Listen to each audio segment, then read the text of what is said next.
HDR. Ceci est une émission de radio. Nous interrompons notre émission pour un message urgent. Je le répète, ceci est une émission de radio. 99.1. I feel a vibration. Bonjour monsieur. I feel it. Tout de suite monsieur. Bonjour à tous, bonjour à toutes, amis HDRiens, amis HDRiennes. Bienvenue sur la Voix des Municipales. Vous connaissez déjà cette émission, elle est installée depuis la campagne et on a déjà fait un petit épisode avec Marine Caron la semaine dernière. Aujourd'hui, nous recevons Ludovic, qui est élu à la mairie de Rouen, qui va se présenter, qui va nous parler un peu de sa vision du bilan de la campagne de 2026, mais pas que, qui va aussi nous donner des éléments sur la feuille de route et qui aura à la fin de cette émission une carte blanche. Bonjour Ludovic. Bonjour. Alors, pouvez-vous vous présenter à nos auditeurs, pour ceux qui ne vous connaissent pas encore, s'il vous plaît ? Oui, Ludovic Delesque, je suis donc conseiller municipal dans la majorité de Nicolas Meyer-Rossignol. Je suis également conseiller régional de Normandie depuis 2021. J'ai été adjoint avant avec Valérie Fernand et Yvon Robert à la ville de Rouen. Professionnellement, je dirige un centre communal d'action sociale dans une commune. J'ai été également conseiller départemental sur ce quartier, sur ce canton de la Grand-Mare où je suis né, où j'ai grandi, que j'aime beaucoup et je suis toujours particulièrement ce qui se passe ici, notamment à la Grand-Mare. Alors, on va rentrer un peu en matière. Pour vous, comment s'est passée cette campagne de 2026 à Rouen ? Est-ce que vous l'avez trouvée républicaine au sens où il n'y a pas eu des attaques plus monstrueuses que dans d'autres villes ? Est-ce que le débat républicain s'est composé de façon, on va dire, normale et logique ? Enfin, votre ressenti sur cette campagne ? Alors, pendant cette campagne, déjà, j'avais un rôle particulier puisque Nicolas Meyer-Rossignol avait demandé que je sois son directeur de campagne. Donc, j'ai organisé un peu toute la campagne de notre équipe.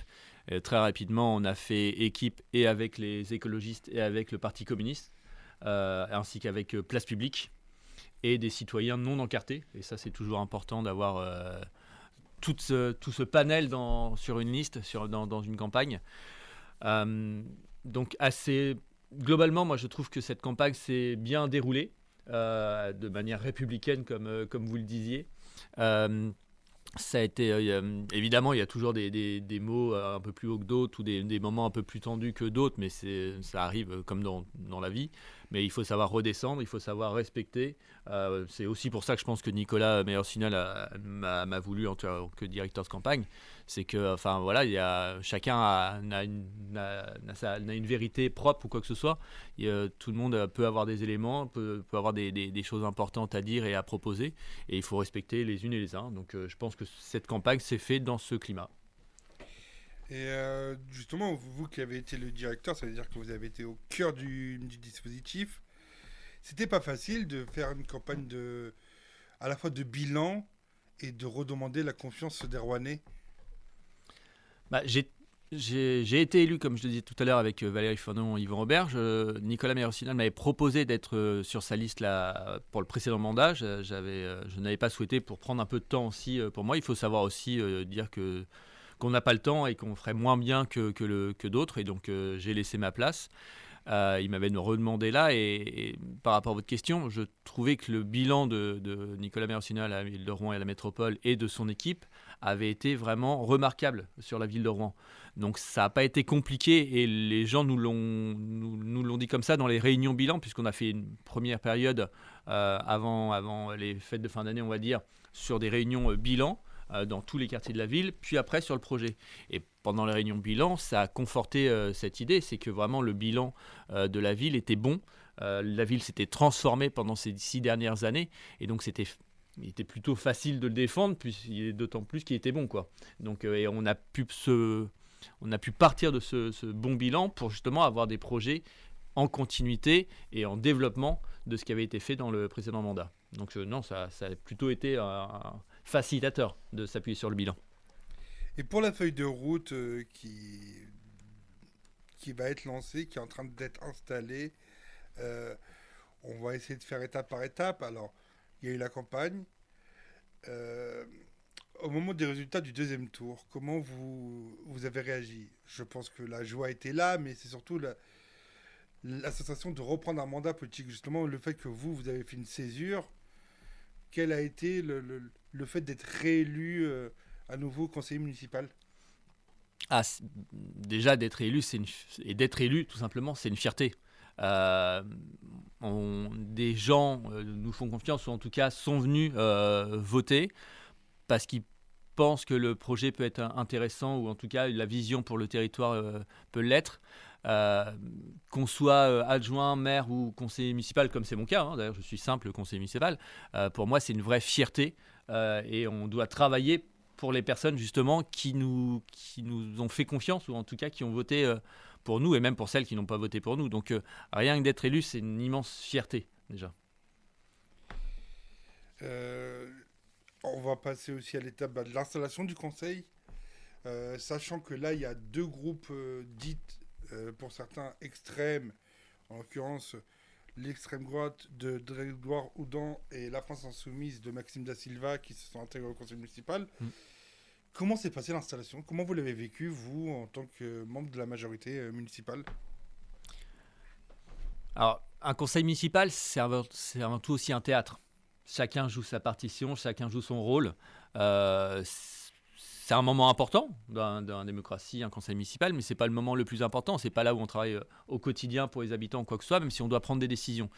Donc là, chacun était un peu dans son rôle, avec des prises de position pour marquer, entre guillemets, son territoire, pour faire voir ce qu'on allait défendre chacune et chacun pendant ce mandat, pendant ces 6 années de mandat, peut-être 7, on verra bien. Mais voilà, donc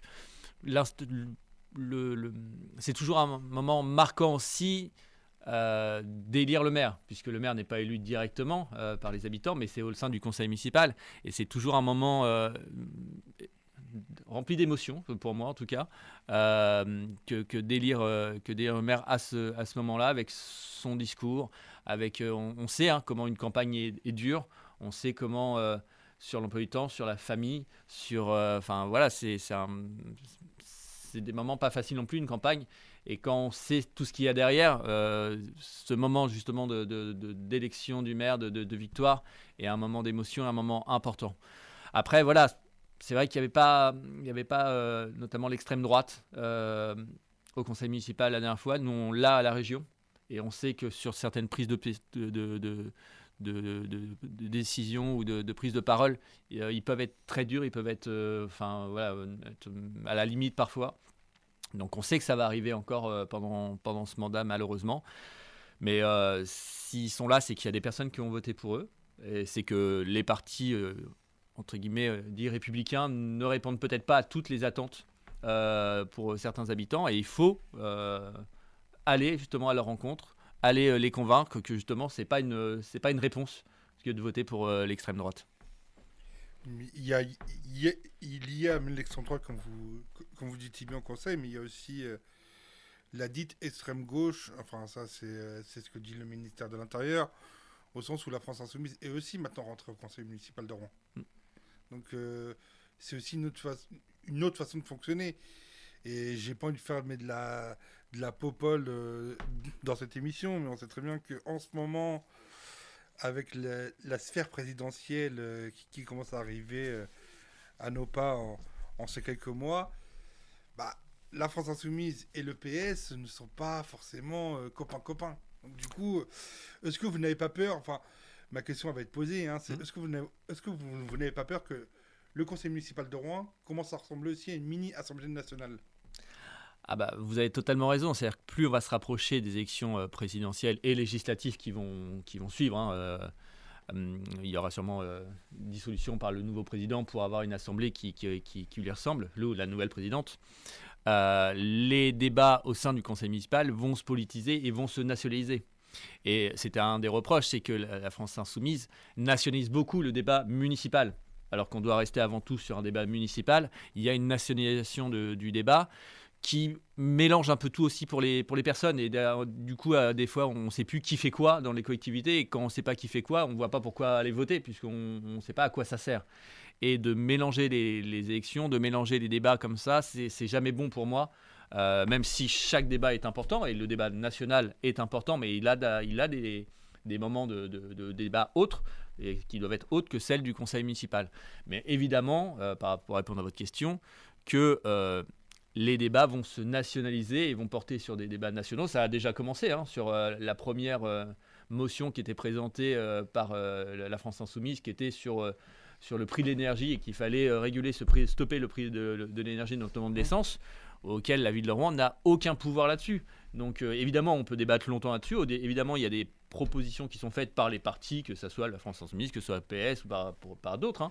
Mais c'est pas la ville de Rouen qui va pouvoir apporter une réponse là-dessus. Et d'apporter un débat là-dessus au conseil municipal ne peut que embrouiller le message qu'on peut porter et le réel pouvoir qu'a un maire ou un conseil municipal.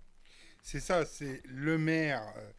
On peut rappeler brièvement ses prérogatives. Le maire et le conseil municipal, en l'occurrence, sont plutôt en charge du bâti de l'école, de la politique communale, c'est-à-dire de certaines aides sociales, du logement, en l'occurrence, Rouen Habitat fait partie de la mairie. Enfin, des choses, on va dire, de la vie courante, mais pas forcément des choses, comme vous dites, mais l'énergie, c'est-à-dire qu'ils ne sont pas en charge du prix de la pompe à essence ou du compteur Linky, si j'ai envie de dire. Enfin, voilà, il y a des prérogatives propres où les maires ou les présidents de métropole peuvent agir avec leur majorité, mais ils ne sont pas Dieu tout-puissant. Restons laïcs quand même, mais voilà, vous comprenez la formule. Tout à fait, c'est exactement ça. La commune, Tanner, c'est la collectivité de la proximité. Vous le parliez, l'école, ça va être les équipements sportifs comme des gymnases, ça va être les espaces verts, ça va être l'état civil, avec les mariages, les naissances, les décès. C'est vraiment des compétences de proximité. Et on n'a pas du tout de compétences, même la police d'ailleurs, c'est une police de proximité, c'est une police municipale qui est dans la prévention, qui n'a même pas les mêmes prérogatives que la police nationale. Souvent même les gens confondent les deux polices, ils n'ont pas du tout les mêmes missions. Et c'est pour ça d'ailleurs que la police municipale n'est pas armée d'armes létales à Rouen et dans d'autres communes encore. Donc voilà, il faut vraiment faire la différence. Et encore une fois, on se plaint que les personnes ne s'intéressent pas à la politique et ne viennent pas assez voter, et ça a été le cas aussi pendant ces municipales, et c'est le cas dans beaucoup d'élections. Mais pour venir voter, pour s'intéresser, il faut savoir qui fait quoi. Et le mélange des genres ne permet pas de savoir qui fait quoi et n'apporte pas une clarification et donc du coup une compréhension par tout le monde facile des politiques. Il est intéressant que vous reveniez justement sur cette sensation de vote et de participation des Rouennais à l'élection municipale.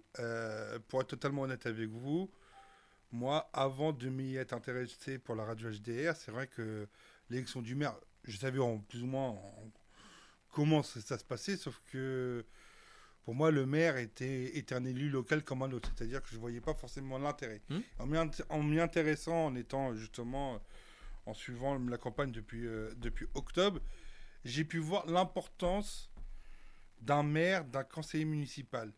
Je vais vous prendre un exemple tout bête, et c'est pas pour dénigrer ou quoi. Dans une ville, je crois que c'est dans le sud de la France ou dans le nord de la France, plus ou moins, il y a un maire qui a arrêté une politique culturelle parce que son prédécesseur a voulu la faire et que lui a dit non, ce n'est pas fait pour la ville, on n'a pas le budget, il n'y a pas eu de papier officiel signé. C'est-à-dire que le pouvoir du maire et du conseil municipal sont importants parce que la culture est un accès à l'ouverture d'esprit. Et si une commune décide d'arrêter l'ouverture d'esprit, c'est-à-dire l'ouverture à la culture, comment on peut encourager nos concitoyens à voter ? Tout à fait. Il y a un maire qui est en train de reprendre des locaux mis à disposition des associations. Un maire d'extrême droite. Voilà. Et ça, c'est de la politique municipale. Et on voit la différence entre la droite, la gauche, l'extrême droite. On voit vraiment la différence là.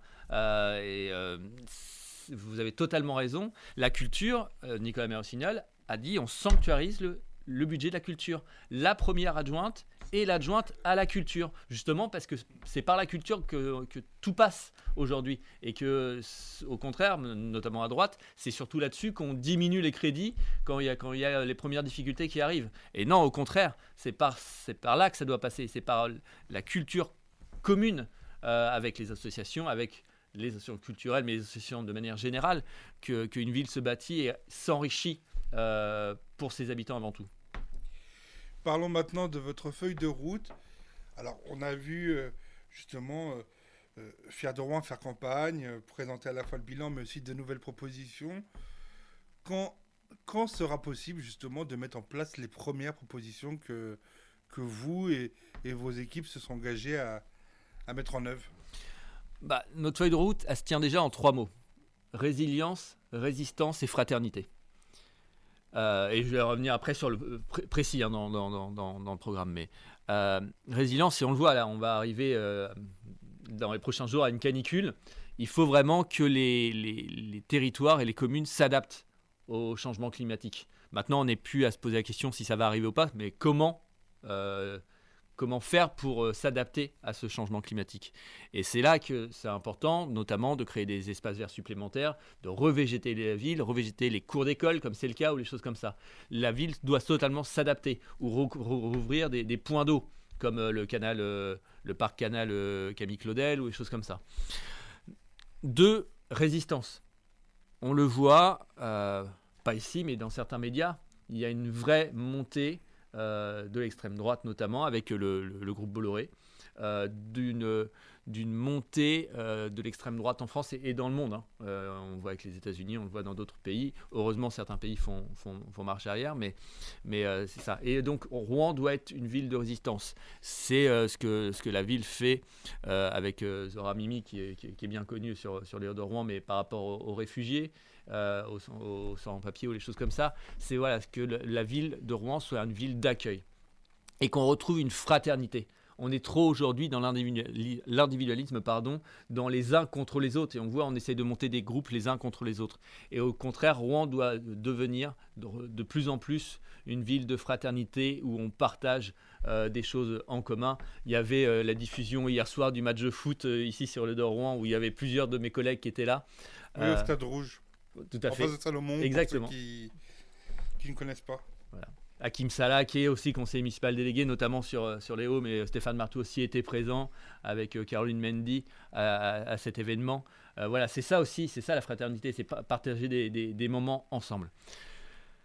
Sur le programme, de toute manière, ça va se diffuser au fur et à mesure. Il y a déjà des choses qui commencent et qui vont sortir de terre. Un exemple, alors, ça va être dans les premières années, mais la piscine des Hauts de Rouen. Elle doit arriver là, les premiers coups de pioche doivent arriver dans les prochains mois. Oui, parce que, pardon de vous couper, mais c'est vrai que vu que vous parlez de ce projet qui est important et qu'on attend depuis longtemps. J'ai beaucoup d'habitants qui me disent, moi, en faisant le marché du Châtelet ou en traînant mon micro dans les rues de la Grand-Marque, ils me disent c'est bien, on en a entendu parler, mais on aimerait bien le voir sortir. Les premiers coups de pioche vont arriver dans les prochains mois, totalement. Enfin, j'étais à la piscine aussi Salomon avant, c'est là que j'ai appris à nager quand j'étais à l'école à Debussy ou à Brac. Donc cette piscine elle manque sur les Hauts-de-Rouen. Oui, parce que pour rappeler aux nouvelles générations, nous la piscine de Salomon, ça fait depuis les années 2010, je crois qu'elle avait fermé. Je crois même que c'était un peu avant. Voire même un peu avant. Ouais, c'était avant. Voilà. Ouais, c'était avant. Ça remonte à très et Biorel, du coup, on allait à Biorel aussi, qui est fermé aussi depuis, quoi. Exactement. Donc, il n'y a plus de piscine du tout sur le plateau. Ou alors, Mont-Saint-Aignan, elle est très chère et c'est loin. Donc, il y a besoin de ça. Et dans les prochains mois, les premiers coups de pioche vont être mis pour cette nouvelle piscine. Après, les végétalisations, il y en aura dès cet été dans les cours d'école. Ça va continuer. Enfin, tout le programme va se mettre au fur et à mesure. Et il y a des choses qui vont être un peu plus longues, évidemment. Mais je prends des grandes choses. On parle aussi d'une nouvelle patinoire par rapport au hockey, par exemple. Ça, il faut quand même faire les études. Il faut voir quel emplacement ça doit avoir. La métropole travaille déjà dessus pour mettre en place cela. On parlait de la gratuité des transports en commun. On a proposé ça avec la métropole. Ça va mettre aussi un peu de temps pour mettre. On a déjà fait une première étape pour les moins de 18 ans. Elle doit passer aux moins de 25 ans aussi et aux plus de 65 ans. Ça va se mettre en place aussi au fur et à mesure puisque ça a un coût important pour la métropole. Donc, de toute manière, au fur et à mesure. Et un bilan sera fait tous les ans, de toute manière, de ce qui est fait, de ce qui n'est pas fait. Donc, au fur et à mesure, les réalisations vont se faire au cours du mandat et ça va commencer dès maintenant, dès cet été. Là, on parle aussi de... le CCS travaille déjà dessus sur la mutuelle communale qui pourra être mise en place assez rapidement. On parle aussi d'une sécurité sociale alimentaire qui va se mettre au fur et à mesure. Tout ça, ça va être mis au fur et à mesure. Oui, la du mandat. sécurité sociale alimentaire, alors je me souviens un peu brièvement de la proposition. C'était aussi pour les femmes enceintes, leur proposer justement cette possibilité de manger bio sur pendant ordonnance. leur grossesse. Tout à fait, bio sur ordonnance. Et Jean-Michel Bérégovoy en a Oui, parlé samedi. On s'est vu samedi lors de l'inauguration de la ferme des Hauts au Châtelet. Jean-Michel Bérégovoy en a rappelé que c'était un sujet important pendant ce mandat, puisque le bio coûte cher. Mais on sait que c'est plus sain par rapport à ce qu'on peut manger, et les femmes enceintes, notamment avec leur bébé, ont besoin de manger plus sainement, et donc on veut développer justement ce bio sur ordonnance, tout à fait. On a parlé des deux oppositions dites extrêmes, et comme je l'ai dit au tout début de notre échange dans la voie des municipales, la semaine dernière nous avons reçu Marine Caron. Marine Caron qui est l'une de vos opposantes, certes, mais qui a une vision, elle, de dire moi je veux... C'est parce que je suis opposante que je ne veux pas travailler avec la majorité. C'est-à-dire qu'elle veut participer, non pas forcément aux décisions, mais elle veut qu'il y ait un partage d'informations sur des sujets tels que, par exemple, il y a pu avoir, il y a quelques semaines de cela, un incident sur le périscolaire. Et elle, sa réaction, c'était de dire la majorité, le maire nous a pas tenus informés, en fait. Nous a pas mis en alerte en disant... Regardez, il y a ça qui va sortir dans l'actualité. Tenez-vous prêts. Voici les informations directes. Comment vous pouvez expliquer cela, qu'il n'y a pas un lien, on va dire, amical, républicain entre opposition et majorité dans un conseil tel que celui de Rouen? Alors, sur le sujet juste dont vous parlez, qui est très important, c'est Elisabeth Labaye qui suit ce sujet, qui connaît ça beaucoup mieux que moi. Qui est en charge de l'enfance. Mais voilà, exactement. Il faut faire attention aux communications qu'on peut donner par rapport. C'est pour ça que je prends. Non, mais c'est par rapport aux enfants, par rapport à leurs parents, mais par rapport aussi aux personnes qui sont concernées, qui sont peut-être coupables, qui sont peut-être innocentes, on ne sait pas, et donc du coup, il faut vraiment prendre des précautions. Donc voilà, c'est un sujet particulier. Sur l'ensemble des missions, il y a des groupes de travail qui se mettent en place avec des comités de pilotage où, en fonction des rapports de force, la majorité et l'opposition sont représentés. Je suis président du Parc Expo de Rouen. Il y a des élus de l'opposition qui sont à l'Assemblée Générale, qui sont au conseil d'administration. Aujourd'hui, la première vice-présidente est une élue d'opposition. Donc on travaille ensemble sur certains sujets déjà ou quoi que ce soit. Qu'il y ait des sujets où il y a des élus qui travaillent un peu plus en direct ou quoi que ce soit, ça arrive aussi, mais il y a d'autres sujets où on travaille plus en commun. D'ailleurs, si vous prenez dans un conseil municipal, 70 à 80% des délibérations sont votées à l'unanimité. Il y a aussi des sujets qui ne sont pas votés, mais c'est aussi ça la politique, évidemment, et c'est ça qui fait nos différences. C'est qu'on n'est pas d'accord sur certaines choses. Tel que le budget, par exemple. Tel que le budget. Ce qui est normal, parce qu'on dit souvent en République que celui qui vote le budget fait partie de la majorité. Mais c'est surtout que le budget donne des grandes orientations.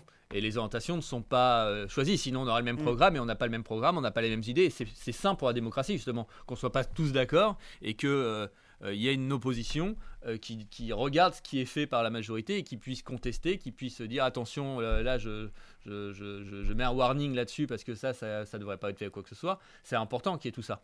Et qu'on puisse travailler ensemble sur d'autres sujets. Alors là, j'ai pas d'idée en tête parce qu'il faudrait que je reprenne avec les différents adjoints aussi ce qui est pris. Mais voilà, je vous ai pris l'exemple moi du Parc Expo où la première vice-présidente est une élue d'opposition à la ville de Rouen. Après, moi, je vous ai pris un exemple, on va dire, un peu extrême et un peu polémique pour vous dire, voilà, pourquoi des fois, il y a... Enfin, d'après ce qu'elle nous avait dit au micro, voilà, il n'y a pas forcément d'entente, on va dire, sur des sujets ou de discussions proches, alors qu'il y a des groupes WhatsApp qui ont été mis en place, mais il n'y a pas forcément de communication. Mais sur ce sujet-là, Marine Caron a été informée en même temps que moi, président du groupe, puisque je suis président du groupe Fier de Rouen, donc on est sur le même groupe WhatsApp. Je n'ai pas eu les informations avant, mais parce que, encore une fois, je disais, par rapport à ce sujet des violences sexistes et sexuelles, et on parle de comment dire, il y a une mise en examen par rapport à des viols ou des choses comme ça. Il faut faire très attention à la communication qui passe ou quoi que ce soit, et je n'ai pas été informé avant Marine Caron sur ce sujet-là. Voilà, au moins, vous avez répondu à cette partie qui qui a bien été faite. Continuons, mais dans la recherche un peu de la feuille de route, on a vu que justement la culture a été mise en avant. Lors de l'installation, le maire a décidé de mettre la première adjointe en charge de la culture. C'est un geste assez fort, quand on sait que, comme vous l'avez dit précédemment, la culture est attaquée, mais de toutes parts. La culture, la science, la culture et la science sont attaquées en ce moment, et c'est important de les mettre en avant et de les promouvoir et de les défendre. Et comme on en parlait tout à l'heure, oui, c'est la première adjointe et l'adjointe à la culture, Marie-Andrée Malville, qui fait un très gros travail sur cette délégation. Je pense aussi au patrimoine et au matrimoine, qui est important aussi, qui va avec. Et oui, c'est important de défendre la culture, que la culture soit partout et pour tous. Une culture gratuite, une culture accessible. Voilà, c'est ça qui est important, et c'est ça qu'on souhaite développer avec la fête du fleuve, notamment, avec plein d'autres événements, avec les fêtes Jeanne d'Arc. Les fêtes Jeanne d'Arc qui ont pris une ampleur importante et qui vont encore continuer. Mais voilà, c'est un accès aux musées qui sont gratuits à Rouen. C'est tout ça qui est mis en place. C'est défendre notre patrimoine. L'abbatiale Saint-Ouen qui est rénovée, c'est aussi défendre notre patrimoine et défendre notre culture. Donc tout ça est important, et tout ça est un enjeu primordial, et que Nicolas Meyer-Arsenal et la majorité, et Fiers de Rouen et notre groupe majoritaire, souhaitent mettre en avant encore plus aujourd'hui. On va continuer un peu dans la feuille de route. Cher Ludovic, comment continuer justement à accompagner le monde associatif qui en ce moment est énormément en stress, que ce soit des collègues proches de nous ou des gens qui font partie de ce monde-là nous disent souvent, alors c'est pas forcément en lien direct avec la métropole et la mairie, mais les budgets du monde associatif baissent. Par exemple, je sais que pendant la décision du budget 2026 de l'État, beaucoup étaient inquiets. Beaucoup étaient inquiets parce que une partie de leur fonctionnement, de leur moyen d'agir vient des subventions. Donc, plus on avance dans le temps, plus on a l'impression que tout est bon à réduire le monde associatif au silence. Je parle pas de Rouen, mais je dis ça sur le plan national, et je pense à des villes qu'on a pu discuter ensemble. De manière générale, et après je vais venir au niveau national, mais de manière générale, de tenir, c'est aider le monde associatif. Et comment l'aider ? Alors, sachant qu'il y a des difficultés financières pour le monde associatif, pour les collectivités. Mais c'est déjà par rapport à la mise à disposition de locaux. Et on parlait sur certaines villes justement qui font marche arrière et qui reprennent les locaux au monde associatif. C'est aussi de multiplier les conventions pluriannuelles. Parce que j'ai été président de Solidarité Plateau pendant 10 ans.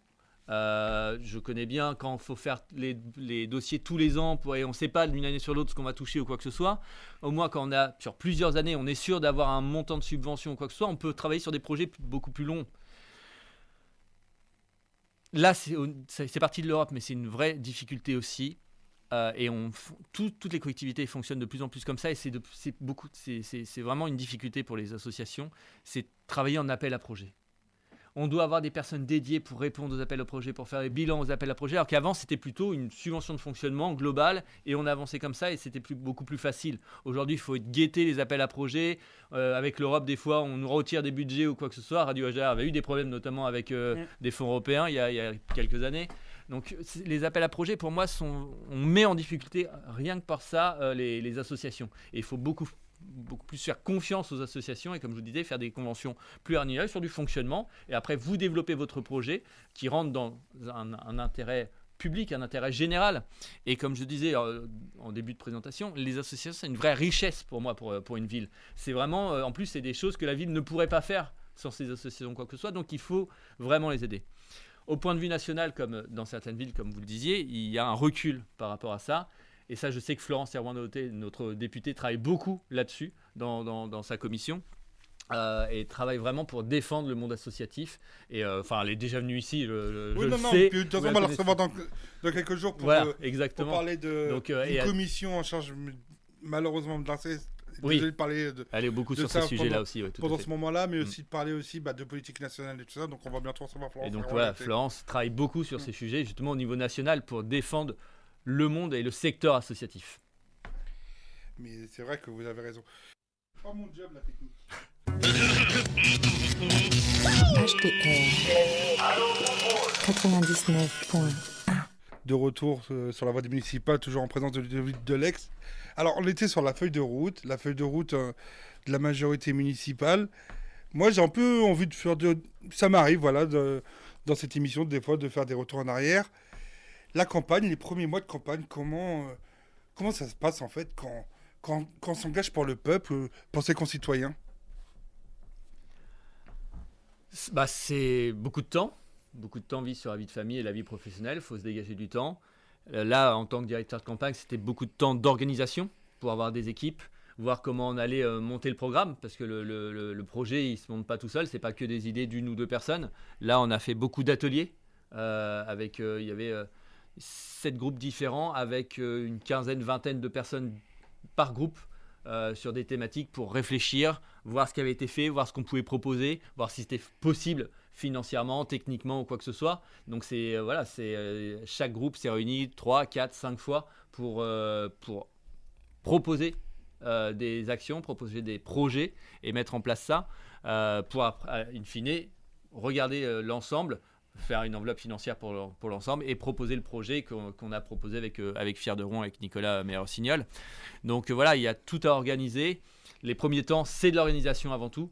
Et après, c'est vraiment la suite de la campagne va être plus sur du travail militant, de distribution, de collage, de marché, de porte-à-porte, de choses comme ça. Mais les premiers temps sont beaucoup plus de réflexion dans une campagne. En plus, composer une liste à 55 membres, donc 54 plus la tête de liste, c'est compliqué. Surtout que Fier de Rouen, c'est le PS en majorité, mais Place Publique, les écolos, ELV, LPC et des membres justement qui n'ont jamais fait de politique. Comme Éveil Citoyen, oui, tout à fait. Inscrits dans un parti. Donc, comment s'accorder? Bon, vous me direz, vous avez la chance, c'est que vous avez déjà eu, entre guillemets, ce fonctionnement pendant la mandature précédente. Mais c'est pas simple aussi de se renouveler avec, comme on a pu le dire précédemment dans la première partie, avec l'approche de la présidentielle. Des fois, il peut y avoir des petites tensions. Ah, il peut y avoir des tensions. Là, il n'y en a pas eu. C'est la campagne dans notre groupe avec Place Publique, les écologistes. Non, parce que la différence, c'est que là, vous êtes partis tous ensemble. C'est ça. Et on le sent aussi en début de mandat où ça se passe vraiment très très bien. On avance vraiment tous ensemble. Et ça, c'est vraiment c'est très agréable. Donc on n'a pas eu ces tensions en début de campagne. Et une liste, c'est jamais facile à faire parce qu'il faut qu'elle soit représentative de la ville, elle soit représentative de tous les quartiers, de toute la diversité, de femmes, des hommes différentes. Donc voilà, c'est vraiment pas facile. Et ça, c'est la liste que Nicolas Meyer-Rossignol propose en fonction de tout ça. Et enfin voilà, c'est jamais facile, mais il y a beaucoup de personnes qui souhaitent rejoindre une liste parce qu'ils souhaitent aussi travailler pour les habitants, pour leur commune. Et ça, c'est important et c'est un engagement fort de s'engager pour une liste, quelle que soit la liste. Moi, je l'ai vu pendant les réunions bilan, on va dire, je dirais pas éteint, mais en attente. Et au moment où il s'est déclaré, on a senti une envie d'y aller, quoi. Il s'est dit, c'est bon, ça y est, c'est notre moment, c'est le moment avec mon équipe et je peux enfin me lâcher et prendre malheureusement ou heureusement, prendre du plaisir pendant cette campagne. Ah bah oui, c'est-à-dire quand on part en campagne, il y a une énergie qui arrive et il faut dégager une énergie et il faut faire passer cette énergie aux habitants. C'est comme ça aussi qu'on donne envie pour qu'on vote pour soi, pour qu'on vote pour une liste, pour un projet ou quoi que ce soit. C'est donner cette envie. Et Nicolas Meyer-Rossignol, a un dynamisme qui dégage vraiment quand il est en campagne et qui propose sa candidature, qui propose le projet qu'on a préparé en commun et qui donne envie justement. Et c'est là où il est fort aussi dans ses moments de campagne. Et comme vous le dites, il dégage cette envie, cette énergie pendant une campagne. Et il faut le faire. C'est comme ça aussi qu'on gagne une campagne. Et au niveau de la métropole, parce qu'on a parlé beaucoup des municipales à juste titre, mais justement, les municipales, c'est aussi la métropole de Rouen. Il n'y avait pas d'inquiétude au moment de l'élection, au deuxième tour, de se dire on va peut-être perdre notre majorité à la métropole. Sachant qu'il y aurait pu y avoir du dégagisme dans d'autres villes, hein, moyennes, plus petites, qui n'auraient pas réélu les maires ou élu des maires composant la majorité de la métropole. Bah, il y a toujours un risque. C'est-à-dire une élection, c'est jamais gagné d'avance. Et vous avez raison de parler de la métropole. J'ai juste évoqué un sujet avant. C'est que la ville sans la métropole, c'est rien. La voirie, c'est la métropole. Les transports en commun, c'est la métropole. L'eau, c'est la métropole. Il y a plein de sujets comme ça. Le vélo, les vélos, les vélos en libre accès, c'est la métropole, tout ça. Et donc, dire qu'on va faire des choses sans la métropole, ça n'est pas possible. Et c'est ça qui est important. Et donc, d'avoir justement un maire président de la métropole, c'est ça qui permet aussi à Rouen d'avancer. Est-ce qu'il y aurait pu perdre la majorité à la métropole ? Oui, ça aurait été possible. Mais c'est aussi l'avantage qu'on a, c'est que nous, on avait vraiment un rassemblement, un collectif métropolitain avec de nombreux élus et candidats où on avait un projet, un programme en commun, notamment avec les transports en commun gratuits on en parlait tout à l'heure, pour les moins de 25 ans et plus de 65 ans, pour le déplacement en vélo, les choses comme ça. On avait un vrai programme ensemble. Et on a la chance, vraiment, d'avoir des élus d'autres communes qui sont vraiment de proximité, implantés, qui font vraiment un gros travail. Je pense à Julie Lesage sur Grand Couronne, à Djoudé Merabé sur Elbeuf, et il y en a encore plein d'autres. Nicolas Roulis Djoudé sur Merabé qui avait Grande-Quevilly. fait un bon score. Ah oui, il a fait un très gros score. Tom Delahaye, qui était nouveau maire sur Canteleu, qui a fait un énorme score aussi, par exemple. Donc on a vraiment des élus de proximité qui font un gros travail, et c'est comme ça aussi que la métropole est restée à la majorité à gauche, et avec Nicolas Mérossignol comme président. On continue un peu à discuter, on va dire, coulisses. On a eu votre ressenti pendant le soir du deuxième tour, mais c'est surtout, moi, j'aimerais bien savoir, c'est quand il vous a demandé de devenir son directeur de campagne, quand il vous a dit, voilà, je veux que tu fasses à nouveau partie de l'équipe, parce que vous avez dit, vous étiez déjà élu à la mairie de Rouen. Ça vous a fait quoi ? Vous avez dit, bon, j'y vais ce coup-là, ou je prends quand même le temps de réfléchir ? Ah, ça faisait quelques temps qu'on en discutait ensemble avec Nicolas, avant même de me demander d'être directeur de campagne, mais que je rejoigne la liste. Il y avait une envie en commun, mais j'avais envie de prendre du temps aussi pour ma famille. C'est important, c'est mon équilibre, ma famille. Et donc, je voulais prendre ça. Mais depuis quelques temps, on en discutait et j'avais vraiment réfléchi à savoir si je souhaitais revenir ou pas. Et donc, on avait discuté ensemble là-dessus. Et quand il m'a demandé d'être son directeur de campagne, c'est un véritable honneur. C'est-à-dire qu'il me fait confiance. C'est-à-dire que voilà, j'ai plutôt pas trop mal travaillé quand j'ai été élu ou par rapport à ce que j'ai pu faire quand je portais des projets. Et donc, il sait que moi, je me mets toujours au service du collectif. Je suis pas l'élu qui a le plus d'ego. C'est pas moi qui on voit le plus sur les plateaux télé ou les choses comme ça, ou sur les plateaux de radio. C'est assez rare. Mais justement parce que je me mets au service du collectif pour l'équipe et pour le projet. Donc c'était un véritable honneur quand il m'a proposé ça. Et être président de groupe, parce que c'est vrai que c'est un aspect qu'on ne connaît pas forcément. On connaît plus ça au niveau Assemblée nationale, mais on connaît pas forcément ça au niveau local. Ça doit être aussi compliqué parce qu'il faut gérer aussi un collectif. C'est ça, c'est gérer un collectif. Donc ça va dans la suite pour moi de directeur de campagne, c'est vraiment gérer un collectif, être coordonnateur de l'équipe. C'est-à-dire, c'est pas moi le chef de l'équipe, c'est juste je coordonne. Je fais en sorte que tout se passe bien, que tout le monde ait les informations quand il y en a besoin, que tout le monde ait accès au projet, que tout le monde puisse avancer, s'épanouir dans sa délégation et avoir cet espace politique justement dans sa délégation. Mon rôle, c'est vraiment un peu de coordonner tout ça. Donc c'est pas facile, ça prend beaucoup de temps. Là, je rencontre chaque élu pour savoir justement du groupe, pour savoir si tout s'est bien passé ou pas pendant le début de mandat, comment on peut améliorer, est-ce que je peux aider à quelque chose ou quoi que ce soit. Donc c'est beaucoup de temps, mais c'est une très belle mission et je remercie Nicolas Mérossignol de me l'avoir proposé. Et continuons à discuter aussi de la feuille de route. On va revenir sur les QPV. On va encore jouer au jeu, mais des associations d'idées et de mouvements. Beaucoup critiquent les quartiers populaires, beaucoup les valorisent, beaucoup voient du bien, beaucoup voient du mal. Vous, quelle est votre vision et la démarche pour les prochaines années ? Les quartiers politiques de la ville, QPV, quartiers prioritaires comme on appelle ça aussi, Oui. voilà, pour moi c'est indispensable. c'est de raccrocher, enfin je vais pas dire le contraire alors que je viens de la Grand-Mare, et je vois comment le quartier a changé, même s'il reste encore à faire, je vois comment ça a aidé, moi j'ai été aidé, hein, j'étais boursier, l'État, les collectivités m'ont aidé à pouvoir être élu aujourd'hui, donc il faut absolument c'est rendre tout ça à ces quartiers, à ces habitants, et donc du coup on entend certains partis remettre en cause même les crédits pour les quartiers prioritaires ou quoi que ce soit, que ça ne servira à rien ou quoi que ce soit. Non, au contraire, il faut continuer, il faut poursuivre, il faut même amplifier pour qu'on continue à aider les habitants, qu'on rénove les logements, il y en a besoin, qu'on aide les associations dans ces quartiers qui aident les habitants avant tout. Hein. Ça sert à ça, les associations. Et la collectivité, les collectivités, la puissance publique, comme on dit, doit être aux côtés de ces quartiers en priorité.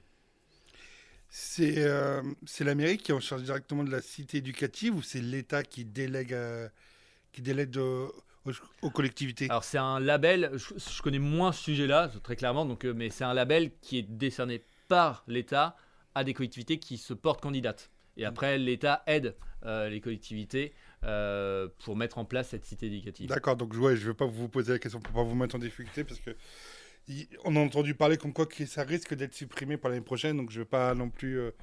J'en ai entendu parler aussi, j'ai pas plus d'informations aujourd'hui, donc Florence Herouin-Lauté en aura beaucoup plus que moi, mais on a entendu parler, oui, que l'État voulait revenir en arrière sur ces cités éducatives. Alors qu'en plus de ça, on peut en parler sur le plan générique, c'est efficace, c'est un dispositif qui marche bien, parce que ça accompagne justement la réussite éducative. Ça a été écrit pour ça. Ah, mais il y a plein de dispositifs comme ça. Au travail, moi, je travaille avec une équipe emploi-insertion qui regroupe plusieurs professionnels de l'emploi dans un même lieu. On voit que ça marche.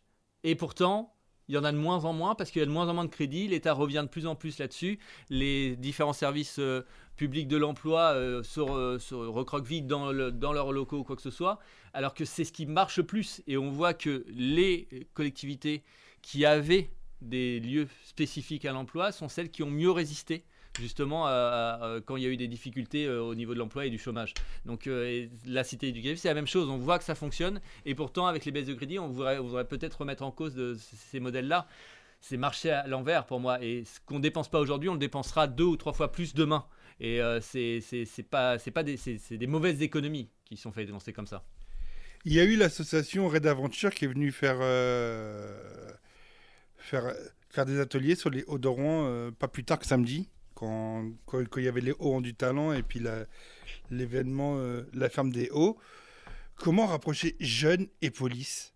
C'est un sujet qui revient, j'ai envie de dire, quasiment tous les mois, tous les trimestres, où on veut faire ça, on veut accompagner, mais dans ce sens-là, et on n'arrive toujours pas à trouver la bonne formule. Déjà, ça a été une mauvaise chose quand Nicolas Sarkozy ça, c'est ma phrase fétiche. A supprimé la police de proximité. Parce qu'il faut qu'il y ait des liens réguliers entre la police et les jeunes. Si on veut se parler, si on veut se comprendre ou quoi que ce soit. À partir du moment où on ne se voit pas, où on n'échange pas, il y a une distance qui se met.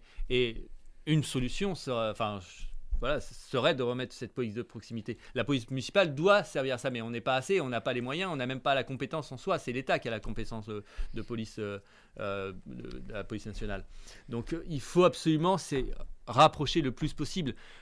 Faire en sorte que des policiers viennent dans les collèges, viennent dans les écoles pour dire leur travail, dire ce qui se passe, comment ça se passe ou quoi que ce soit pour rapprocher vraiment la police des habitants. Ça, pour moi, c'est indispensable. Indispensable. Surtout qu'en plus de ça, on va reciter la fameuse phrase de Nicolas Sarkozy. Les jeunes ne sont pas... Enfin non, pardon, excusez-moi. Les policiers ne sont pas là pour jouer au foot avec les jeunes, ce qui est totalement idiot en fait. Totalement. Je partage totalement. Ouais. Et c'est pas une formule polémique dans ma bouche, chers auditeurs. C'est juste pour dire que si on veut une bonne entente qu'on a connue, vu que vous êtes aussi un enfant des Hauts-de-Rouen, le meilleur moyen, c'est que l'entente se fasse et que la police connaisse les jeunes de leur territoire. Tout à fait. Donc le seul moyen de connaître les jeunes de son territoire de façon bienveillante, c'est qu'il y a des moments ludiques. Comme j'ai dit précédemment, l'association Red Aventure est venue sur le Hauts-de-Rouen ce week-end justement pour être proche. Et de ce que j'ai pu voir, de ce que j'ai pu entendre, les jeunes étaient contents. Ben oui, bien sûr. Vous avez totalement raison. Quand je me rappelle de cette phrase de Nicolas Sarkozy, les policiers ne sont pas là pour jouer au football. Bah si, ils sont là aussi pour ça. Parce que c'est comme ça qu'on se connaît, c'est comme ça qu'on s'appréhende mieux et qu'on peut justement avoir le respect commun derrière. Donc c'est ça qui manque aujourd'hui. Est-ce que la mairie et la métropole envisagent aussi d'améliorer sa politique de logement, de créer peut-être un peu plus de mixité, je sais qu'il y a un renouvellement urbain sur le Châtelet en ce moment et sur d'autres quartiers de Rouen. Oui, le logement a depuis longtemps été une priorité pour la ville. Et justement, on voit dans certains quartiers, il y avait 100% de logements sociaux et pas du tout de logements privés. Pour la diversité, ça change. Au Châtelet, justement, ça a été changé. Je me rappelle de cette règle. Il y a une règle, la loi ASRU, Solidarité et Aménagement Urbain, demande 25% de logements sociaux dans toutes les grandes communes, enfin dans toutes les communes. Certaines communes ne le respectent pas. Non, ils préfèrent payer l'amende. Ils préfèrent payer l'amende. Ce qui est triste d'ailleurs, mais bon. Mais on peut voir aussi qu'on peut respecter la loi en mettant 25% de logements sociaux dans un quartier et 0% dans le reste des quartiers. Et là, il n'y a pas de diversité, il n'y a pas de mixité ou quoi que ce soit. Et là, une décision qu'avait prise Yvon Robert à l'époque et qui était très bonne et qui met du temps, parce que c'est pour transformer une ville comme Rouen, c'est pas rapide, on va dire, mais c'est dans toute construction de plus de 5 logements qu'il y ait ces 25% de logements sociaux. Ce qui fait que comme ça, on crée des logements sociaux partout dans la ville. Partout dans la ville. Et c'est ce qu'il faut. Il faut des logements sociaux dans Jouvenet, autour de la gare, et moins de logements sociaux sur le de Rouen, où il y avait 100% de logements sociaux, comme à Lombardie, au Châtelet, pour pouvoir avoir cette mixité de logements. Et il faut pouvoir rénover, et ça c'est aussi avec l'aide de l'ANRU, mais rénover les logements. Et on voit qu'il y a des besoins de rénovation de logements, et ils sont rénovés au fur et à mesure. Mais il y a des grands plans. Là, par exemple, au Sapin, il y a eu des rénovations de logements avec tous les immeubles. Il y a eu les démolitions des Canadiens pour faire des pavillons à la place, pour aussi faire une mixité de logements, parce que les champs recherchent aussi beaucoup plus de maisons, de pavillons que d'appartements, de choses comme ça. Donc il faut pouvoir proposer ça. Ah bah quand on a vécu pendant plus de 40 ans dans des appartements, Bah au bout oui. d'un moment, on aimerait bien aussi pouvoir être... malheureusement, les gens n'ont pas forcément les financements pour déjà s'acheter une maison, mais ils aimeraient bien aussi pouvoir justement vivre dans une maison. C'est vrai que... C'est pour ça qu'il faut du logement Quand je social. dis 40 qui fasse des ans, maisons. j'ai pas 40 ans, mais je comprends l'idée. Bah non, mais c'est ça. Et quand on va avoir la canicule cet été, avoir un petit coin de fraîcheur avec un petit jardin, tout ça, c'est indispensable. Et donc il faut que les bailleurs sociaux, et Rouen Habitat joue sa part là, en construisant aussi des pavillons, comme il y a eu les pavillons de 3F à la place des verres et acier à la Grand Marche juste à côté. Donc ça, c'est important. C'est vrai, et puis comme je sais que Rouen Habitat aussi a des logements dans le quartier de Luciline au niveau des docks. Oui, tout à fait. Ce qui est pas mal. Après, il faut aussi que les bailleurs, et je ne vise pas forcément le bailleur municipal, mais les bailleurs en général, se mettent en tête que la mixité sociale ne va pas que dans un sens. C'est-à-dire que l'idée n'est pas de ramener des urbains dans les quartiers, mais aussi de laisser passer les gens venant des QPV aussi en ville ou en centre-ville. Et c'est pour ça que c'est important d'avoir des logements sociaux dans tous les quartiers. Vous parlez de Luciline, mais dans tous les quartiers de la ville, pour justement que les personnes qui viennent de la Grand-Mare ou qui viennent de Gramont ou de choses comme ça puissent aussi à un moment aller dans d'autres quartiers. Tout à fait. Nous avons pu aborder, je pense, tous les sujets concernant à la fois le bilan de la campagne municipale, mais aussi ce début de feuille de route. Je sais que la véritable installation de la feuille de route sera faite d'ici fin septembre, si mes échos et mes petites oreilles ont bien entendu. C'est maintenant le moment de votre carte blanche. Alors, on a discuté de plein de choses. Je sais que vous avez beaucoup parlé au micro, mais je vous invite à nous délivrer les mots que vous souhaitez pendant 5 minutes.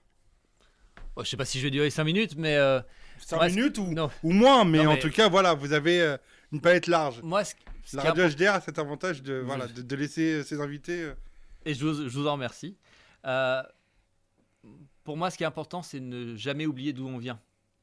Comme je vous disais, moi, je suis né à la Grand-Mare, enfin au Châtelet même, et je suis venu à la Grand-Mare après. Je sais ce que l'État, les collectivités m'ont apporté. Et si je suis élu aujourd'hui, c'est pour justement rendre ce qu'on m'a apporté. Et faire voir que... c'est pas parce qu'on vient de la Grand-Mare, c'est pas parce qu'on vient du Châtelet qu'on peut pas réussir, qu'on peut pas être élu à la ville de Rouen ou quoi que ce soit, et qu'il faut croire en ses rêves, il faut croire à ce qu'on souhaite avoir, et c'est pour ça que j'ai voulu être élu.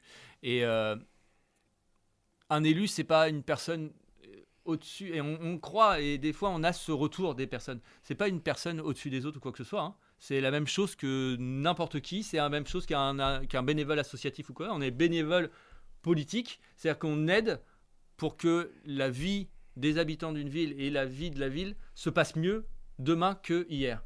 Et on est là que pour ça. Et on n'est que de passage. On est que de passage. Je ne serai pas élu toute ma vie ou quoi que ce soit. J'en ai pas envie, mais parce qu'on n'a pas des idées non plus tout le temps ou quoi que ce soit. Et qu'il y a des personnes qui arrivent et qui ont de meilleures des idées que nous. Et donc, il faut laisser la place ou quoi que ce soit. Donc, mon but, c'est justement de faire en sorte que les Rouennaises et les Rouennais, les habitants notamment de la Grand-Mare et des autres quartiers des Hauts-de-Rouen, vivent mieux demain que ce qu'ils vivent aujourd'hui. Et c'est vraiment mon rôle tel que je vois qu'élu. Et si on est élu, comme je suis aujourd'hui, bah on ne travaille pas pour être élu. On travaille parce qu'on a été élu. On travaille parce qu'on a été élu par des personnes et il faut travailler pour eux pour essayer de rendre la confiance qu'ils vous ont donnée. Et c'est ça qui est important pour moi dans le rôle d'un élu. Mais c'est pas simple de s'engager. Enfin, on peut vite fait débriefer sur ça. C'est devenir élu, s'engager, comme je l'ai dit précédemment, pour ses concitoyens, c'est pas facile. Je pense pas que des gens du jour au lendemain pourraient se dire moi je suis capable de m'engager. Et je pense que vous avez déjà connu ça. Vous avez dû entendre parler par des concitoyens. C'est que des fois il y a des professeurs qui cassent l'élève quand il veut faire quelque chose parce que il n'est pas dans le moule. Donc automatiquement si un élève peut-être en cuisine, en CAP cuisine, voudrait s'engager pour sa ville ou pour ses concitoyens, mais on lui dit bah non, t'es pas capable parce que tu n'as pas de bac, parce que tu n'as pas fait de grandes études, parce que ceci, parce que ça va. Il n'y a absolument pas besoin d'avoir le bac pour avoir des bonnes idées. Et il n'y a pas besoin de sortir d'établissements renommés pour avoir des bonnes idées ou d'avoir un diplôme, je sais pas quoi, pour avoir des bonnes idées pour son quartier. On vit dans un quartier, on vit dans une ville. C'est nous quand je dis nous, c'est nous tous. Hein, là, il y a des stagiaires, ils sont aussi là. C'est vous qui avez les bonnes idées, c'est vous qui vivez le quartier, c'est vous qui pouvez dire tiens, ça peut marcher. Moi, je peux avoir une idée qui est totalement bidon. Sauf que je me dis c'est la mienne donc c'est la meilleure ou quoi que ce soit et qu'au contraire ça va être bidon et donc du coup faut que les habitants se disent ah non c'est pas ça du tout qu'il faut pour notre quartier et ce serait plutôt ça et on réfléchit ensemble à ça et pour moi il y a personne qui peut il faut pas se mettre de barrière par rapport à la politique. Au contraire, moi j'invite tous celles et tous ceux qui nous écoutent, qui me connaissent ou qui me connaissent pas ou quoi que ce soit, à venir me voir pour me dire j'ai telle idée et on voit ensemble si c'est possible. Je les rapproche de l'adjoint qui est sur cette thématique ou quoi que ce soit et on travaille ensemble. Ça part de la base. C'est pour ça que je dis qu'on n'est pas différent en tant qu'élu. On a juste une voix qui est un peu qui s'entend un peu plus parce qu'on a vous m'invitez à votre micro aujourd'hui ou quoi que ce soit, mais on a rien de différent. On vient des quartiers, on vit ces quartiers-là et donc au contraire j'invite moi toutes les personnes qui aient leur bac ou pas, qui aient un diplôme ou pas, qui soient jeunes ou vieux ou quoi que ce soit à venir débattre de politique parce que la politique c'est la vie de tous les jours en fait. C'est la vie de tous les jours. Et on n'en a pas conscience, mais c'est de tout ça qu'on s'occupe à la ville de Rouen ou dans d'autres collectivités. Je vous remercie Ludovic. J'ai une dernière question parce que c'est vrai que ce que vous venez de dire m'a fait penser à une question. Est-ce que ce serait pas intéressant de remettre en place des commissions de quartier, du lien entre élus et population pour justement peut-être lutter aussi contre l'absentéisme qu'il y a eu pendant l'élection municipale? Je sais qu'il y a des choses que vos collègues font, des réunions publiques, oui. Des choses comme ça, mais peut-être utiliser un autre format, je sais pas, peut-être des apéros improvisés dehors, que sais-je encore, des moments festifs pour justement rapprocher élus et population. Alors c'est pour ça que Nicolas Mercenal a voulu mettre plus d'adjoints de secteur. Aujourd'hui, il y a des adjoints de secteur, plus des conseillers municipaux délégués au secteur, comme Hakim Salah sur les Hauts-de-Rouen. Et pour mettre en place des actions citoyennes de démocratie participative. Et les conseils de quartier comme ça existait, ça ne sera pas la même forme, mais oui, la ville veut en remettre en place. Veut remettre en place des conseils de quartier sous une forme peut-être différente de ce qu'ils existaient auparavant, parce qu'il y avait aussi des dysfonctionnements, c'était souvent les mêmes personnes aussi, enfin voilà, donc il faut qu'il y ait beaucoup plus de représentation du quartier dans ces instances. Vous connaissez la formule, pardon de vous couper, hein, vous connaissez la formule. C'est on les voit pendant les élections et après on les voit plus. Vous, majorité comme opposition, hein. Oui. C'est ce que les gens pensent en général du monde politique.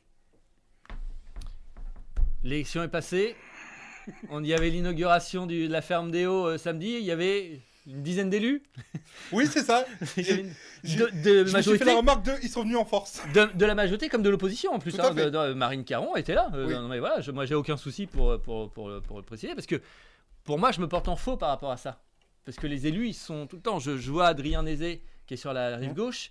Il fait des marches. Il a fait plusieurs marches déjà sur le C'est pas- quartier depuis l'élection. C'est à lui que je pensais Bah oui. quand je disais mais qu'il y a des choses qui se sont mises Bah en oui, place, voilà. c'est parce que Et- je le vois sur Facebook partager des... Valentin Rastramblex sur la quartier ouest, c'est la même chose. Stéphane Marteau fait la même chose sur les quartiers est, dont les Hauts-de-Rouen.